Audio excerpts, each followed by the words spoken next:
Keeping centrifugal pumps working reliably as they move fluids from one place to another requires careful monitoring of their performance, usually over an extended period of time. When pumping conditions change or when a pump ages or wears out, the changes may be indicated by three factors: the pressure or head the pump produces, the flow through the pump and the piping, and the power the pump requires during its operation. In this program, we'll show you what happens when the pressure or the flow in a pumping system changes over time, and we'll show you how the change affects the power the pump requires and the work it can do. Changes in pressure, changes in flow, and changes in power can help you spot pump operating problems before they become serious. They can help you schedule maintenance more efficiently, and they can help maintain continuous production. Careful monitoring often allows you to know in advance when a pump needs to be pulled out of service for replacement or overhauling. Let's start with pressure, or head as it is called, in a centrifugal pump. Think of head as the work a pump must do in order to move fluid through a system. The total head in a system has three parts: static head, pressure head, and friction head. Each of these are just a different kind of work that the pump must do. We'll discuss each of these in turn, and we'll show you how they are calculated. Let's start with static head. Think of static head as the weight of the fluid that has to be moved from one place to another.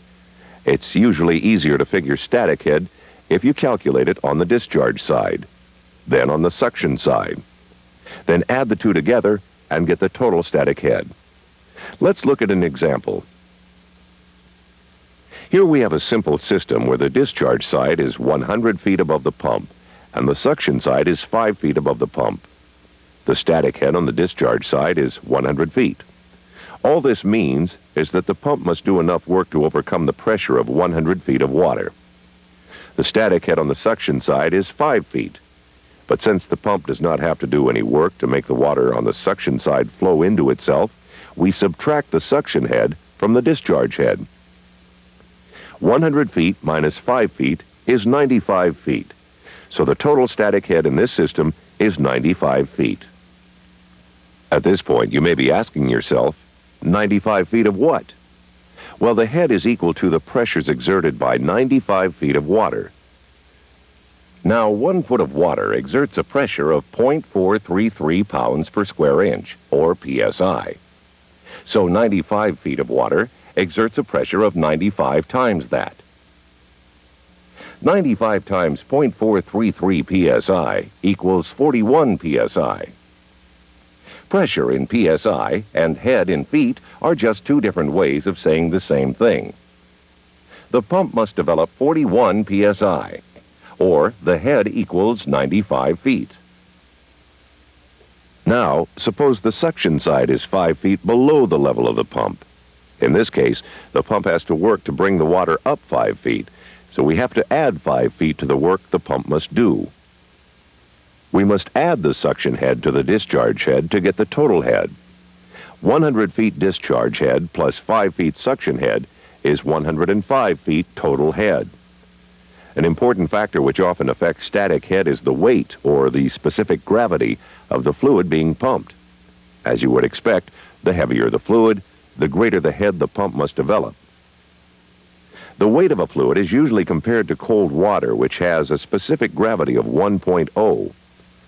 A pump working against a head of 105 feet of water will not be able to pump a heavier fluid as far unless it works harder.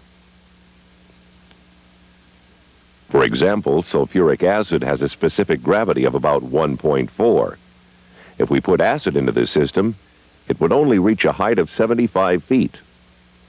On the other hand, gasoline has a specific gravity of 0.75, so the same system would pump gasoline to a height of 140 feet without working any harder. Something else that sometimes affects static head is net positive suction head, often just called NPSH. In the system we've been describing, the pump does not really lift the fluid up the suction line. Instead, atmospheric pressure pushes it up. Atmospheric pressure, or head, is never more than 34 feet at sea level, even less at higher elevations. So if the suction line is too long, or if the fluid is too heavy, Or if the pump is way up in the mountains where the atmospheric pressure is less, the fluid sometimes has a hard time getting up into the pump. Insufficient net positive suction head can cause erratic operation, noisy vibrations, and will probably damage the pump. It may require a redesign of the system. The important thing to understand about static head is that the work a pump must do can change a lot if there are changes in the static head. For example, if the level of the suction side is lowered, if the discharge side is raised, or if a heavier fluid is being pumped, the pump will have to work harder.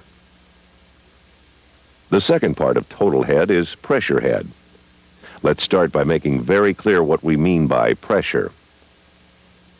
In the system we were just talking about, we were pumping into and out of a tank that was open to the atmosphere. So the only pressure on the fluid was atmospheric pressure, the weight of the air. Since the pressure was the same on both the suction side and the discharge side, the difference in pressure was zero. Atmospheric pressure was not a factor we had to consider, except for net positive suction head at the pump itself. However, when the difference is not zero, for example, if the suction side is closed or the discharge side is closed, then the system's pressure head may have to be calculated in order to determine the total head.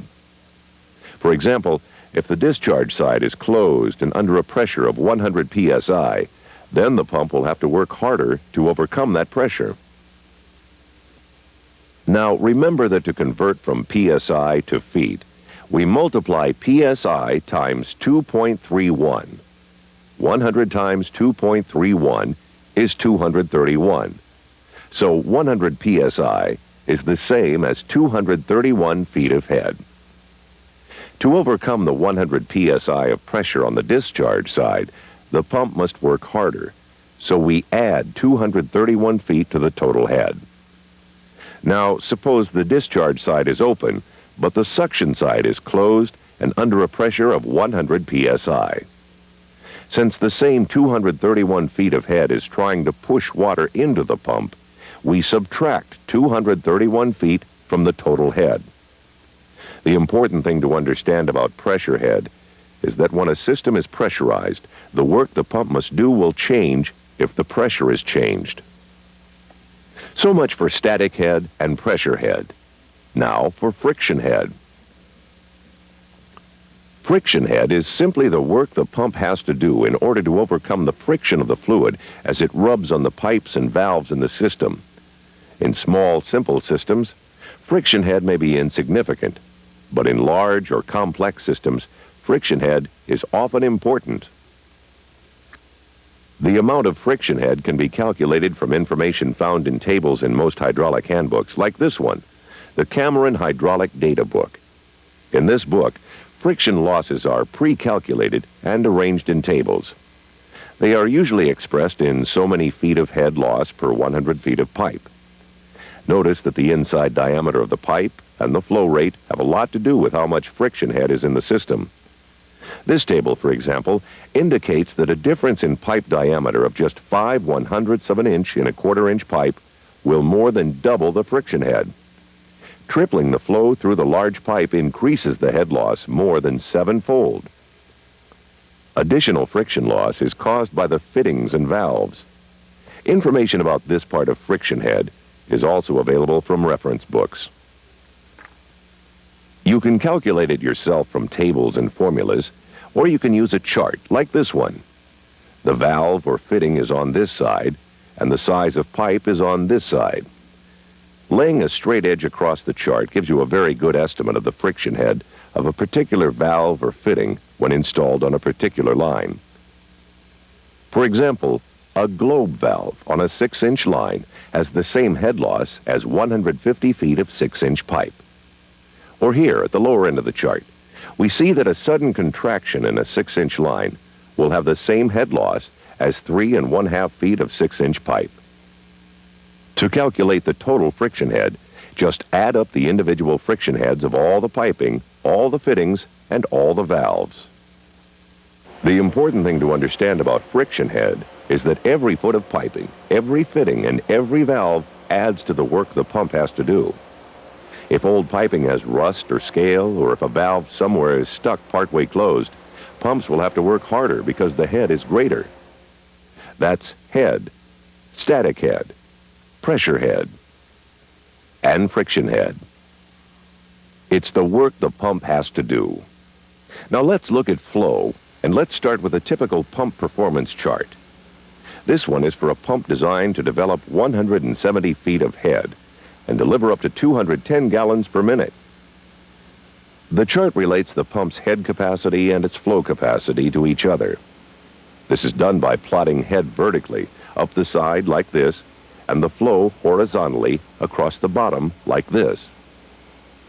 The pump's performance curve here indicates how much head will be produced at a particular flow rate.